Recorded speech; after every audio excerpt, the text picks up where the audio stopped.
Em nome do Pai, do Filho e do Espírito Santo. Amém. Bom dia.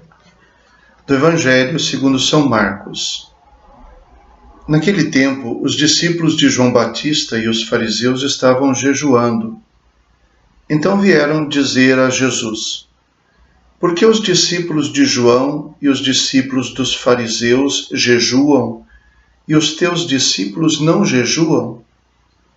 Jesus respondeu: os convidados de um casamento poderiam, por acaso, fazer jejum enquanto o noivo está com eles? Enquanto o noivo está com eles, os convidados não podem jejuar. Mas vai chegar o tempo em que o noivo será tirado do meio deles. Aí então eles vão jejuar. Ninguém põe um remendo de pano novo numa roupa velha, porque o remendo novo repuxa o pano velho, e o rasgão fica maior ainda. Ninguém põe vinho novo em odres velhos, porque o vinho novo arrebenta os odres velhos, e o vinho e os odres se perdem. Por isso, vinho novo em odres novos. Palavra da salvação. Glória a vós, Senhor.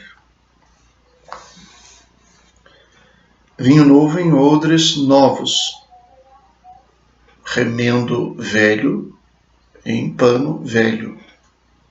É necessário adequar aquilo que se recebe com aquele que recebe. E isso faz com que a gente analise qual é o momento oportuno, qual é o momento certo para cada coisa. É preciso distinguir o que é novo do que é velho. É preciso saber qual é o melhor. Por incrível que pareça, o vinho novo não é o melhor, o vinho velho é o melhor. Por incrível que pareça, no caso de um pano velho, o remendo novo não é o melhor. O pano velho, como remendo, é melhor. Vai se adequar perfeitamente àquele pano. Então, assim também, Jesus fala sobre as pessoas e o seu coração. A pergunta que fazem para Jesus, ela tem um pressuposto. Eles não chegam e fazem a pergunta. A pergunta fundamental é: por que os teus discípulos não jejuam? Se eles viessem apenas perguntar isso, talvez Jesus pudesse responder por que eles deveriam jejuar. Parece que quem está perguntando não tem certeza bem de se eles deviam ou não jejuar. E por isso eles vêm e colocam um pressuposto. Os discípulos dos fariseus e os discípulos de João Batista jejuam. Por que os teus discípulos não jejuam? Jesus podia devolver a pergunta dizendo: os meus discípulos não jejuam. Por que os discípulos dos fariseus e de João Batista jejuam? Eles não sabem? Jesus dá a resposta de por que seus discípulos não jejuam. Porque o jejum não faz sentido para esse tempo messiânico, no qual eles têm aqui o Messias, o esposo. Haverá um tempo em que o esposo será retirado, então, aí sim eles vão jejuar. Isso quer dizer que o jejum não é, digamos assim, um remendo adequado para um buraco, para uma falha que talvez exista. A gente acha que existe sempre uma lei da compensação, né? Que a gente faz uma coisa aqui e compensa com outra ali.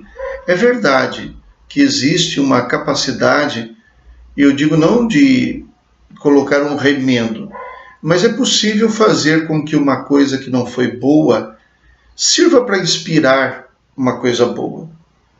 Mas isso não significa que a gente colocou um remendo ali, não é? Imagine aqui, para dar um exemplo extremo, né? Imagine que eu tenha matado uma pessoa, tirei uma vida. Essa vida nunca mais volta. Ah, não, mas aqui eu vou ajudar muitas outras pessoas a viver, vou talvez sustentar uma pessoa também, mas não é um remendo. Pode ser uma inspiração. Acontece que eu colho aquela experiência negativa para me ajudar a fazer o bem. Ótimo. Nós até chamamos isso de reparação. Mas não é um remendo. Na verdade, o que nós precisamos é cuidar de que o nosso coração esteja pronto para receber as coisas novas, as coisas boas. Jesus vem até nós, traz uma mensagem, vive uma vida, dá um exemplo. E é bom que a gente sempre recorde, como o Papa Bento XVI dizia com tanta maestria, o cristianismo não é a religião do livro, que a gente pega o livro e segue tudo que está no livro. O cristianismo é a religião da pessoa de Jesus Cristo. A palavra de Deus para nós é Jesus Cristo.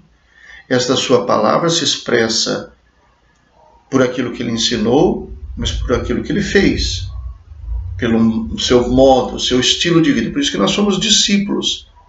Por isso que nós queremos imitar o Mestre. Foi assim que Jesus se apresentou a nós como Mestre. Eu sou o vosso Mestre e Senhor, vocês me chamam assim, eu realmente o sou. Pois se eu sou o Mestre e lavei os vossos pés, então vocês devem fazer a mesma coisa. O discípulo não é maior que o Mestre. Se perseguiram o Mestre, perseguirão também o discípulo. Então a nossa religião, nossa fé cristã, nos põe em contato com Cristo, com a pessoa de Jesus Cristo. Mas será que o nosso coração está preparado para recebê-lo? Para assumi-lo? Para vivê-lo? Esta é a questão. Vinhos novos em odres novos. Vinho velho em odres velhos. É de se examinar o nosso coração. E aí é preciso encontrar o sentido daquelas coisas que nós fazemos. Por que eu faço isso e ele não faz? Por que eu tenho que fazer isso? Seria bom a gente se perguntar sobre qual é o significado real daquilo que nós fazemos. Triste é alguém fazer alguma coisa e nem saber por que faz. E não sabendo por que faz, ainda querer implicar com os outros que não fazem, porque talvez nem devessem fazê-lo. Que o nosso coração possa ser um odre adequado ao vinho novo do Evangelho que nós estamos recebendo.